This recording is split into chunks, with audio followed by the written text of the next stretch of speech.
Welcome to Not Strong. This is a podcast for men about real challenges and real growth. Life can hit hard. What do you do when the things you've always relied upon quit working? When the way you've always handled things just isn't enough. When your physical, mental, and spiritual strength are put to the test? Do you push through, hold on even tighter? Or have you learned how to surrender? And what does that look like? We're here to explore the human spirit with you and share what it takes to press forward through life's greatest challenges. To tap into something bigger than ourselves and live a healthier, happier, more fulfilling life. Join us on the Not Strong journey. Hello, welcome to Not Strong. My name is Kurtis Loftus. And I'm Tim Hamby. So Not Strong, empowering the human spirit. This is our 4th episode, Tim. Yeah. Welcome, guys. And have you been having a good time with this? Oh, yeah. That's fine. I just missed a week out on vacation, but anxious to get back to it. Well, let's do this first. I'd love to get caught up on the vacation.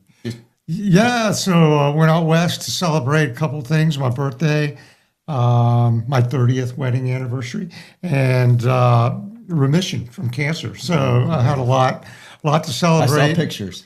Yeah, what'd you think? I mean, dude, that's Grand Canyon. We did sort of a loop or an up and back. Flew into Vegas, went to Zion, Bryce, hit 6 different national parks, Canyonlands, Antelope Canyon, the Grand Canyon. It was something. Utah, Arizona, and the scale of things out there is so big and so beautiful. And a lot of people commented on the pictures. Beautiful. And I said, hey, I'm just using a little iPhone 12 mini. I go, it's not me. It's Mother Nature. A year ago, Margaret and I traveled to Ireland, and oh wow, yeah, I know that's got to be gorgeous. Scale was something else. You talk scale, yeah. And us boys here in Florida, sometimes if we don't get away from Florida and see other spaces, we're in trouble because that's true. I love the ocean. That's got some scale. I could never leave here. No, and yeah, Florida's got its own natural beauty. Yeah, but it's something different out there. Yeah, I love the photos and congratulations on all 3 aspects: the remission, the birthday, the honeymoons, everything. I mean, this is good stuff. Yeah. I stayed here and held down the fort. I just kind of got a little stir crazy. I miss not doing the podcast. I might be rusty. So today we're gonna chat about inspiration. We'll call this the inspired spirit. So just like previous podcasts, we want to keep this built around how we can empower that human spirit, knowing that the topics may be a little obscure or different, and inspiration for you and I as artists seemingly is a natural thing to talk about. Sure. But I don't know if other people really, because we live this and we count on inspiration, we think, oh gosh, maybe everyone has it, but that's not really the case. Right? Yeah, no, it's a big part of our jobs, and we're a little different. I consider you a fine artist. I'm a graphic designer, a marketer. Dude, you might have to take that back. Well, so that it's a writer. But no, for me, interestingly enough, I purposely became a graphic artist. Mm-hmm. So I from the time I was maybe 17 and understanding how the arts worked at that time, mm-hmm. I mean, you got to go all the way back. This is like a kid that's in the 70s going, hey, mom and dad, I want to be a graphic artist, someone that actually a commercial artist makes money. I'm not going to hang paintings on the wall and stuff like the fine artist. Mm-hmm. And I used that as a means of convincing family and other people that I could actually make some money. Mm-hmm. But a lot of people, even in the 70s, were like, what's fine art? I mean, no, what's graphic art? Graphic arts, what's commercial art? And that was one of the reasons I ended up actually avoiding going to Florida School of the Arts. I went to Florida School of the Arts, but the Art Institute was the one I wanted to go to. Art Institute of Fort Lauderdale, that was the ticket. Yeah. And I couldn't go there because it was just I'd get out of there with a certificate instead of a degree. And, it was like, nope, you got to get a degree. You need a 4-year degree. And I'm like, darn it. And so that was the plan. So no, always graphic arts and illustration. Do you remember the little tests that they used to have in the back of the magazine. I think it came from the Art Institute. Did it really? I think so. Yeah. Draw pinky or punky or whatever. Draw this little thing. Send it in, and they'd send information on the school. And I did that when I was like. I did it too. I did it when I was like 12, and they actually sent back a graded, paper test, and anyway, I think I got a good score on it, like 90 something, and they explained to me that you're 12 and you can't come to our school yet, but Well, that's too bad, Tim. They actually accepted me at 12.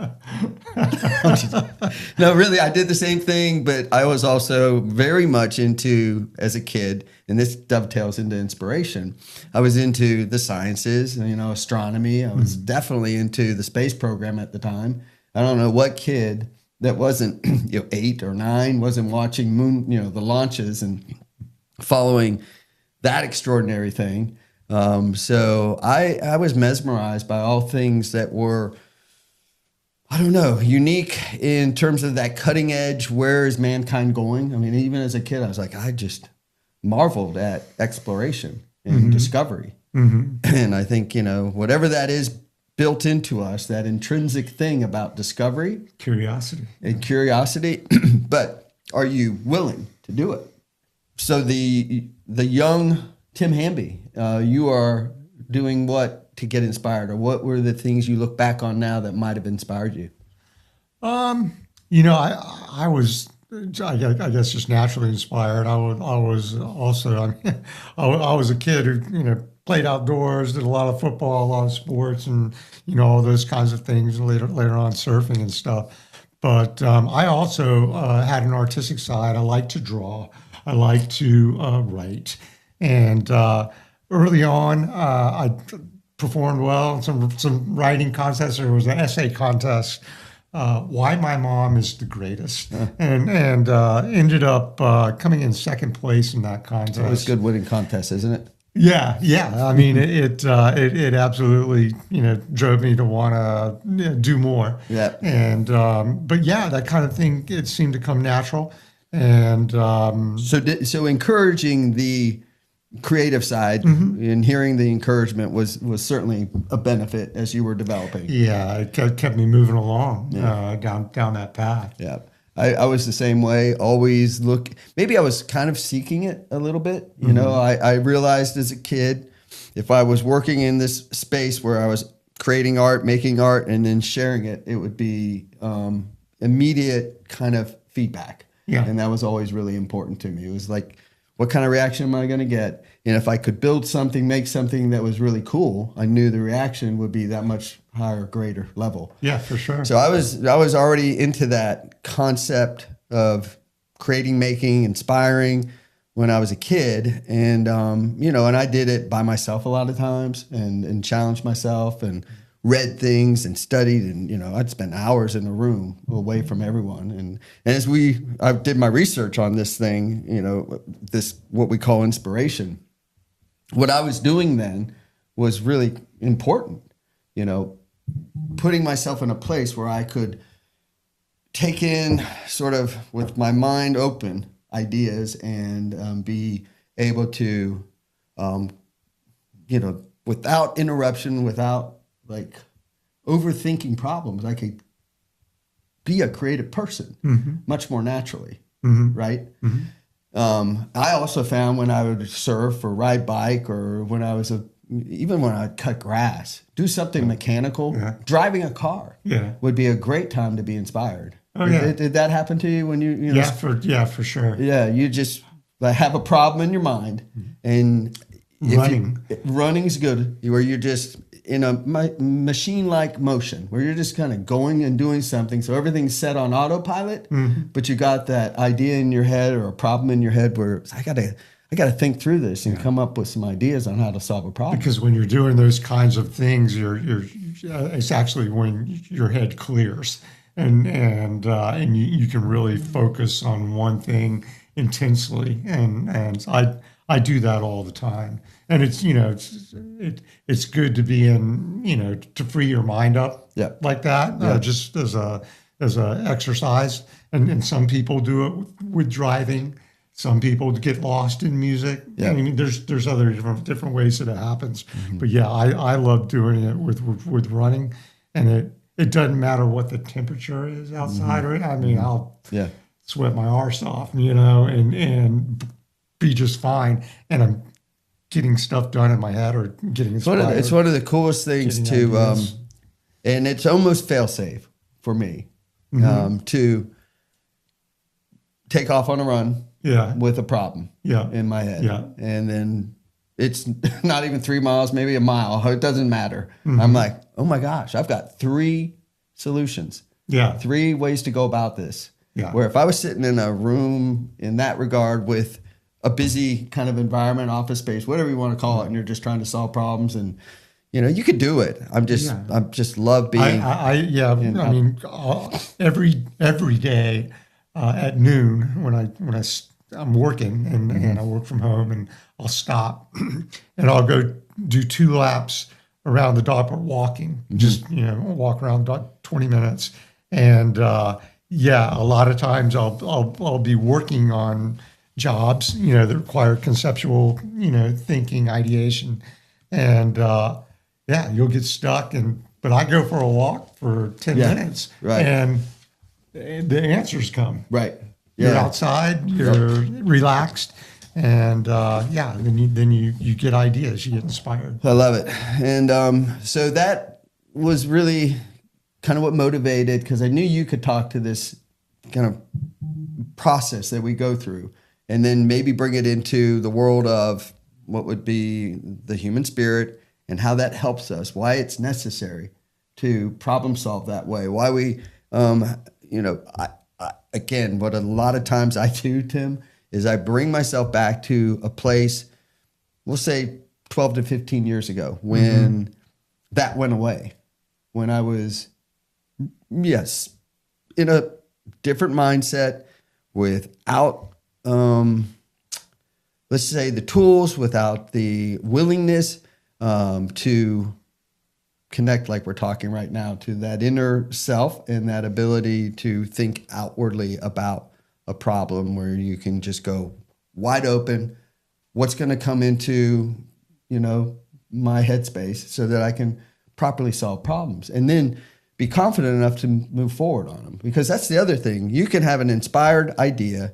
You can have, even if we don't want to call it an inspired idea, let's just say you solved a problem. It's like, this makes perfect sense. Yeah. Now I have to present it, or now I have to, utilize whatever other skills I have to make this thing happen. Execute it. Yeah. And so as a creative thinker, it's not just, I've got the solution.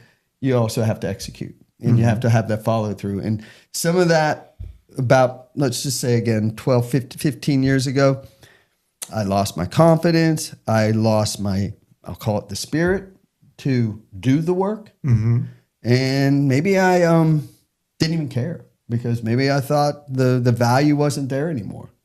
So it's really, it's one of the most important things we own as creatives, is to be able to think inspirationally, to allow inspiration to kind of take hold and just permit us to go a direction, maybe brand new, never traveled. At least we don't know, but now go do it. And it's risky. It's unproven. There's, a chance for judgments and failures, blah, blah, blah. So this is really an awesome topic. And I ended up asking our friend ChatGPT a question. AI. The AI folks, or cloud. Tell me how that works, brother. Is that too long? it's amazing right I think, now. well, ChatGPT is a language model. And it works a lot differently than what I think a lot of people assume how AI works.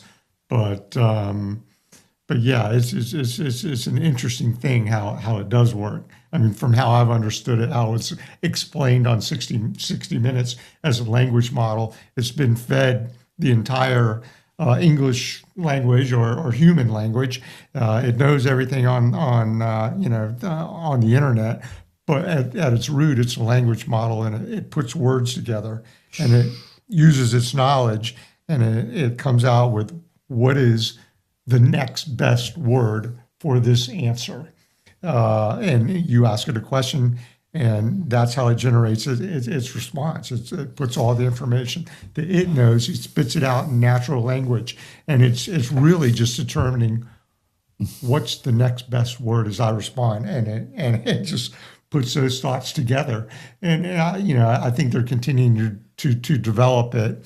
But you and I agree that it is an amazing tool. It's amazing. Yeah, it's very powerful.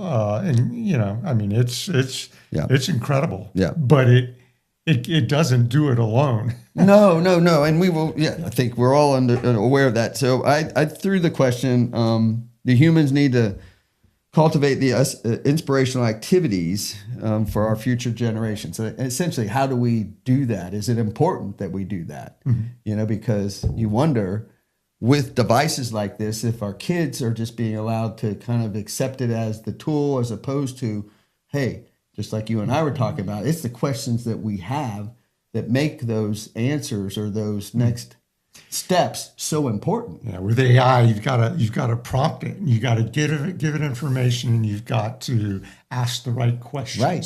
You realize it right away. It's like, because it asks you a bunch of questions back, which is really cool too. Yeah, it's very cool. It responds. So I asked the question, and of course it's yes, absolutely. Humans need to cultivate that inspirational thinking. Inspiration. We got to continue to push that with our kids for sure. Yeah. So I kind of briefed you on what was happening 12, 13 years ago, and my state of mind at the time, which wasn't, I was just questioning a lot of things. I was, maybe call it a midlife crisis. Who knows, Tim? But void of this natural ability to just think in a creative, inspired way. I was just like, and people may call burnout. Yeah, that's what I'm sitting here thinking. You had burnout? Yeah, maybe. But there's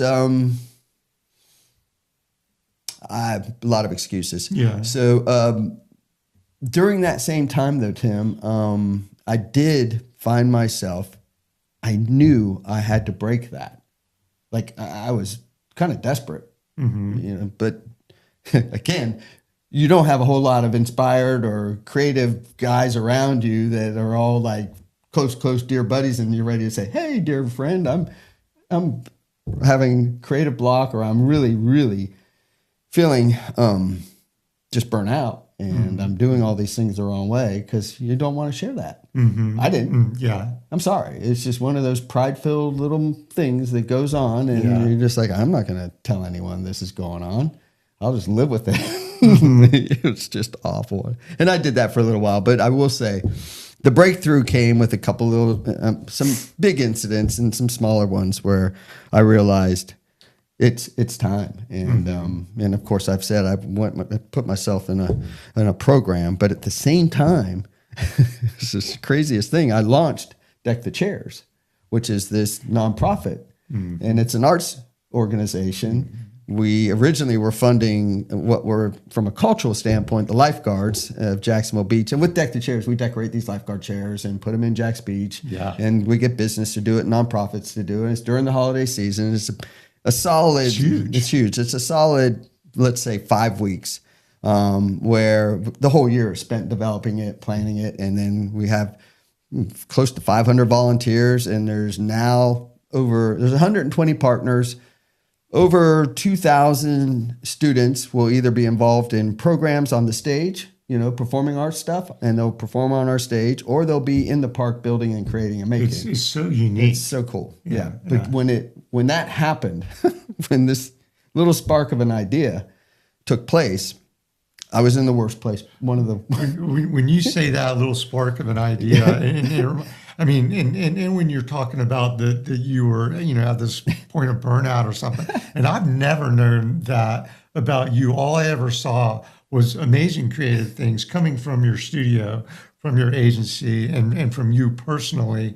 whether it was community related or business related. Yeah, no one When you saw say it. spark, I think it's like one spark. Yeah, so that happened that same Never- year. yeah. I did One Spark. So Yeah, I know. We saw 2013 each other. in April Yeah. that year, I was down at One Spark doing this thing called Tower Power, where I took the A1A entry tower, that water tower on A1A. yeah, I did Jack's Beach. I did the traffic studies on it. I realized we have this incredible 60-foot sculptural thing sitting there in Jack's Beach. That's a useful tower. Yeah, They use it. yeah.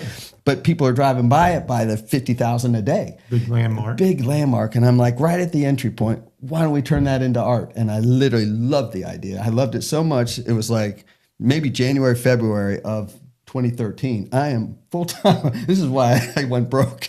I mean, I'm full-time working on this concept so I can pitch it through One Spark. I remember. One Spark was the, we'll call it the crowdfunding, but in social space, in community space. So they did this big crowdfunding event in Jacksonville downtown and invited. It was huge for Dude, they lasted 5 years, I think, strong. Probably first 3 were insane. They got the city behind it. They got all the big power brokers behind it. The young entrepreneurial, the creatives that we all knew at the time were emerging, and we were going, oh, these are the guys. So they were in the technology field. They were in, social world. They were doing everything. And we thought, One Spark's going to make it.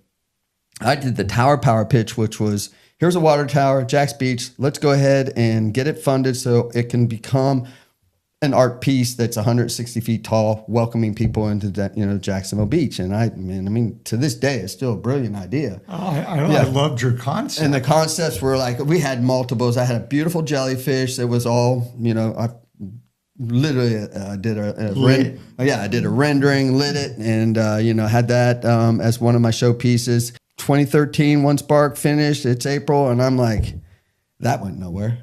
Mm-hmm. What the heck did I do that for? and that's exactly when April, May, June, in that time frame, some big things happened to me, and I was like, I'm in trouble.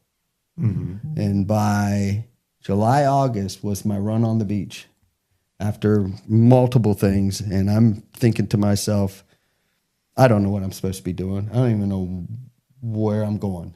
And I'm running on the beach in July, August, and lo and behold, darn it, another idea. Mm-hmm. And it was the Deck the Chairs concept. And I couldn't let it go. So it's like just 3 months later, I'm going into the mayor's office with everything drawn up on paper. Mm-hmm. We need to do, because I already knew the year before they didn't have anything going on in Jack's Beach. It was, in the wintertime. Mm-hmm. There's always something going on in the summer and the spring. But wintertime, it dies in Jack's Beach. And so here's this concept, and they bought it. They said, yep, you get the park. And that's the spark of that new idea. And we ran it that year, and it was really beautiful. But Tim, it was also like, I'm done. I'm not sure what's supposed to happen next. And it wasn't until January, February of the following year, right after we wrapped up in December and put everything away, mm-hmm. the city announced we were going to get a chance to do it again. Mm-hmm. And so I turned it into a real nonprofit. So that first year was not anything mm-hmm. but an event, see if it works. And then next year, you got a chance to do this all over again, Kurtis, mm-hmm. if you want to. Mm-hmm. And so we created the nonprofit, we created the mission, bylaws, board of directors, got to work, grabbed up the whole park for the following year. I only had half the park the first year. The second year, I wanted everything. I wanted the stage. I wanted all the pavilion area so I was going to build a tree. I'll never forget telling them, the city manager and the mayor, we're going to put a tree in Jack's Beach right there in the pavilion. And I've shared a lot of this story with you, and I think it was one of those podcasts we were going to do one time in the beginning, and we never really did it. But here it goes again. We built Deck the Chairs from nothing. Yeah. Scratch.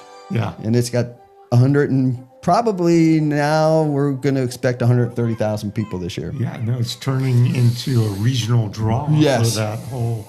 Yeah. I mean, for mm-hmm. Jack's Beach, Jacksonville. Mm-hmm. But it came out of, Tim, desperation. And it wasn't like desperation, I need to come up with something. It was me in a space of surrender. It's the best I can call it. Mm-hmm. Running, which is what I do a lot of, where I can just let my mind relax and let myself have an opening to God, to the universe, to the greater powers, whatever you want to call what we do in this world. As a creative, I was doing it that day in July on a 5-mile run and just looking at these things that were the lifeguard chairs as I'm running. And I'm going, wow, those are beautiful. You know, one would be every half a mile, right? I'd run past it and I'd be like, God, those things are cool.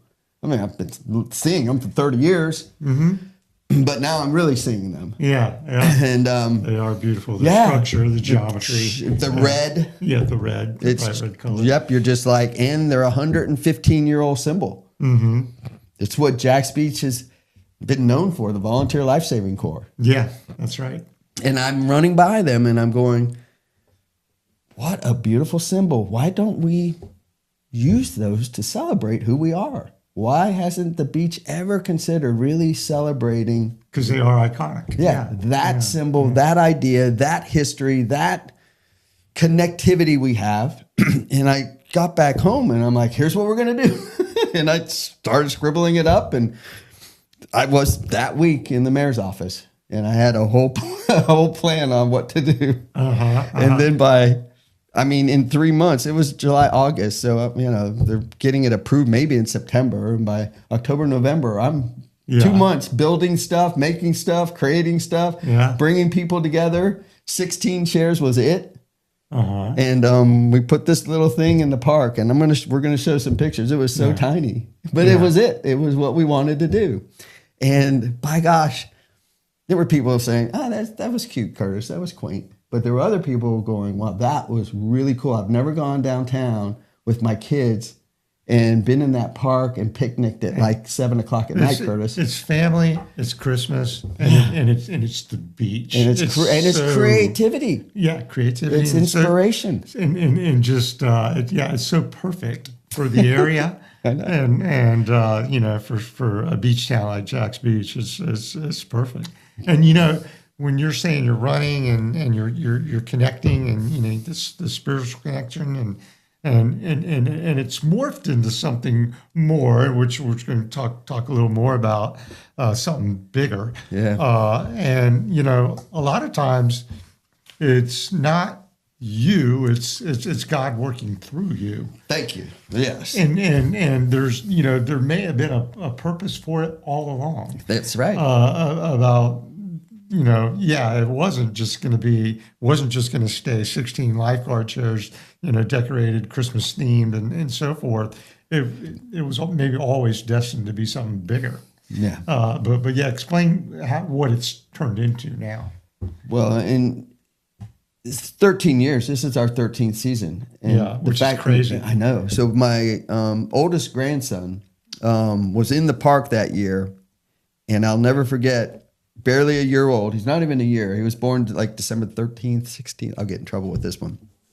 But he turned 1 that very first year of Deck the Chairs. And he's down in the park.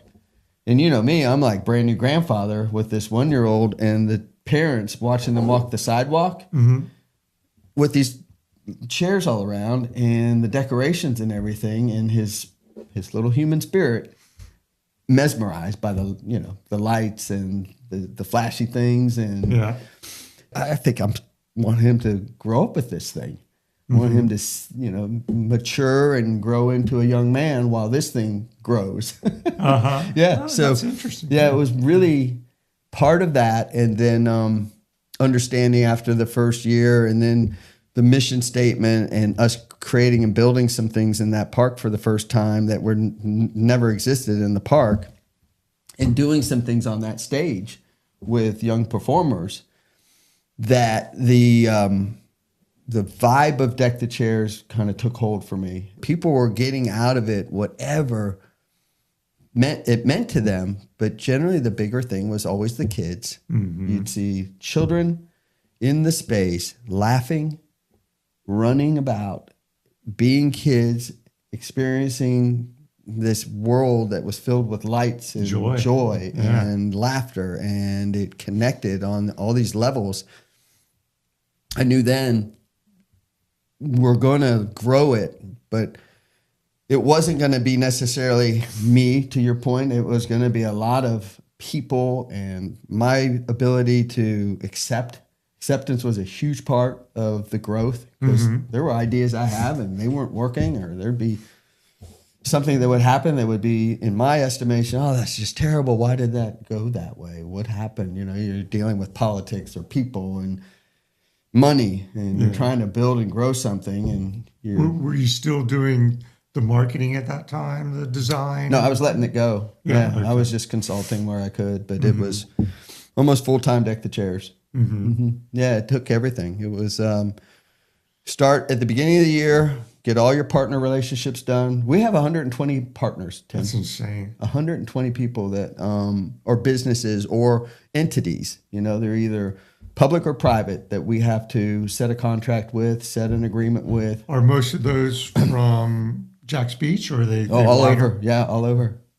We've got, you know, Jaguars are a partner, great partner. We have Beaches Baptist, you know, there's Publix is our main partner. And Publix, you know, to get them involved is huge. It's so fun to watch these guys come out there, build, decorate, and then come back during the event when we have big nights, do their hot cider, do their other, you know, sausage stuff, and just be out there with all of our families. And they are legit, like, in the community, behaving like a neighbor.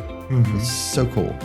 So all of that's going on, and we're now got a board of directors, big board of directors, big board of directors, great people, 10 people right now. We're trying to get one more. It's usually we can have 11 folks, but anyways, enough about me. I'm glad I got to share some of that inspired thinking, because as I said, it came out of what I would have told you was sort of desperation, but it wasn't because I was fighting to find my next great idea. I didn't even expect it. Yeah. It was me being open, available, and to your point, God, this higher power, this universal thing that is good, and think about our life and who we are, how we were created from a Christian standpoint. The great creator. But that's what he did. He breathed life into all of us, sure. Yep, it started with that breath. Just the incredible beauty of the world, of this planet that we're blessed to live on. And I mean, boy, talk about something that's just amazingly creative and inspired creation. No, I'm with you, and I think getting outside of, again, where our normal spaces are. And almost sometimes you have to be either forced that way, like pushed, pressed. I would have told you multiple times where I felt not like this is what I'm... Being able to sit and pause and rest, or being able to wait in those spaces where I probably would used to get anxious and not wait. I would not ready myself. I would not be willing, because I was... for most of my life designed around this notion that I've got to, push hard, drive hard, get this, do that, and eventually it doesn't work well. Yeah. And when you start to pull back and rest again, where you really pay attention and just go, okay, let's let this thing happen in God's timing, with his hand, right? Whoa. Some pretty crazy stuff can happen. Yeah, and you never know where it'll go. And I mean, just like and we deck the chairs, and the one other thing I was going to mention is so it's transformed now from this event into an arts organization programs. We've introduced a second summer project, let's call it, and it's called Deck the Bins, where we're going to put children's art, student art around trash bins that are in Jack's Beach. So we've done a call to artists and thought we had room for 72 pieces of art. So the board was 3 months ago, hey, do you think we'll get enough submissions? Now we're offering $100 if they get selected. But we're still talking about entering into the school year with a program and hoping the art teachers will say, oh, this is a good idea. Let's stop what we're doing and do this as a project, right? You don't know. They're busy enough. They don't want another project. So we introduced it, and I started publishing up on our social page, Deck the Chairs Facebook, and hey, we got I was stoked to get 30 like drawings in the first 2 weeks, and I'm like, well, this may work. And then another 2 weeks go by. We're a month in, and we've now got close to 100. And then the last 2 weeks, we've gotten 200. I've gotten over 300 submissions. That's insane. From kids, families, parents, teachers all over the First Coast. They're from Duval County, St. Johns County, Nassau County, and I'm just overwhelmed, Tim. Yeah. And I'm looking through 8 to 13 is one category. We got a load of drawings in that category, paintings and some digital art. And then the 14 to 18, it's just, it's making me cry. I'll look at some art that comes in, and I'll open it up, and I'm just like, wow, the judge is going to have some difficulty, but we get to, catalog it all, and then we're going to produce it on banners, and these kids are going to see their art in public space during the summer months in Jack's Beach, where thousands of people are, when you take it out into the public space, like whether it's Deck the Chairs and there's 2,000 people that are in the audience watching a child on the stage, which is huge for a kid. It's huge. I'm standing on the stage watching these programs, and there's 8-year-olds and 10-year-olds, and they're on the stage running back and forth on this grand stage. And you can see 2,000 people out there, and the moms and dads and all that. It's just powerful, right? Oh, sure. Yeah. So that idea, right, put into the visual program, and kids will now show up at a beach access, and they'll see a map. Oh, mom, dad, this is where our art is, and he'll be able to go over and see his art, and they'll watch people walk by the art that they don't even know. You can inspire or use inspiration to live out your life, be someone that, others might look to and say, gosh, that is a cool way to behave. And I think everybody's got it inside of them, and they just need to connect with it. I think that's a great point. We do. We all, just like art, and people say art's a gift. I think what happened for me is I realized as a young man that what I got from other people doing the art was the gift. If you think about it. The experience was more, I did the art because I enjoyed it. The process was fantastic. I was built to do that kind of stuff. I loved it. But I think more importantly, what it brought from other people was what kept it going for me. Yeah. So when people, have a chance to do that, inspire another person, and it happens in football. Gosh, it happens in all sports. It happens in music. It happens in just about everything we do. I think everybody's imbued, with these spiritual gifts that they have, and they just gotta learn what they are, and and how to tap into them. But everybody's got them. Everybody's different. But it's powerful when you can figure out what those are, and then learn how to access them. And there are ways that sometimes it can just drop on you at any time.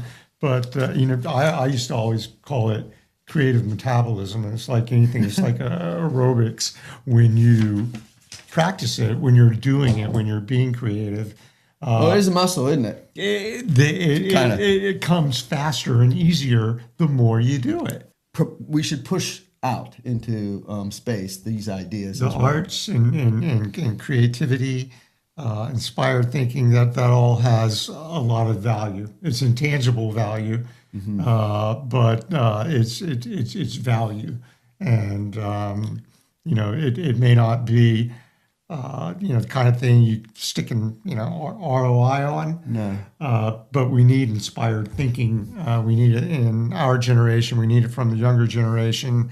from leaders. Political leaders need to understand it. The folks that, again, even from business economics standpoint, if you don't promote inspired thinking, innovation, if you're not challenging children, from the time they're able to really consider how they think and do things through their high school years and then even into college, and giving them the tools and the opportunities and letting them know that they can explore and make mistakes and create and build. And it may never be perfect and exact, but new thinking is so important. Yeah, no, I agree. You got to support it.